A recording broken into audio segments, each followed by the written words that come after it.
Viss? Esiet sveicināti, mīļie cilvēki. Šodien mans vēstījums ir jums šāds. Vienalga, ko jūs radat, vienalga, ko jūs darat, ja tas tiek darīts mīlestībā un ar vēlmi palīdzēt otram, jo mēs esam viens otram, tad jūs būsiet svētīti un jūsu darbiņš būs svētīts. Un šis ir mans darbiņš, kas radīts mīlestībā. Nosaucu viņu par lilā sapni. Protams, nekādas ķīmiskās vielas, tā nav ķīmiskā limonāde. Dabā ir atrodams pilnīgi viss, tikpat krāsains, cik krāsainās končas. Tikai vajag, kā saka, gribēt. Nu, lūk, tā kā es domāju, ieliesim, noprovēsim.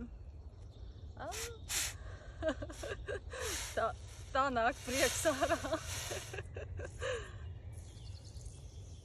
Tā nāk ārā prieks. Jā, mūsu enzīmiņi ir priecīgi, kad viņus taisa vaļā. Tad jau varēs smuki ieliet, kā domā, ja man nebūs pilns acis. Gan jau, ka varēs. Domā? Varēs. Skudriņas, taurenīši un mans lilā sapnis visam pa vidu. Jā, tā kā tā, mīļie draugi, mīļie cilvēki, mīļās... Tev nāk ārā, pasties. Pasties, cik labi nāk ārā. Jā.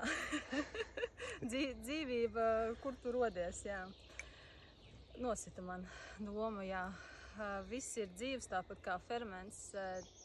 Dzeram dzīvus ūdeņus, dzeram dzīvus fermentus, ēdam dzīvu zaļu pārtiku, rūpējamies par sevi katru mīļu dienu. Ticam tam, ko mēs darām, jo mēs piešķiram dzīvē jēgu. Mēs katru dienu ceļamies, nevis prasam, kāda jēga šim visam. Nemīļo cilvēku, tu piešķiri jēgu tam, kā tu šo dienu nodzīvosi. Un es piešķiru jēgu šim burvīgajam enzīmiņam, jo viņš tiek radīts mīlestībā. Priekā.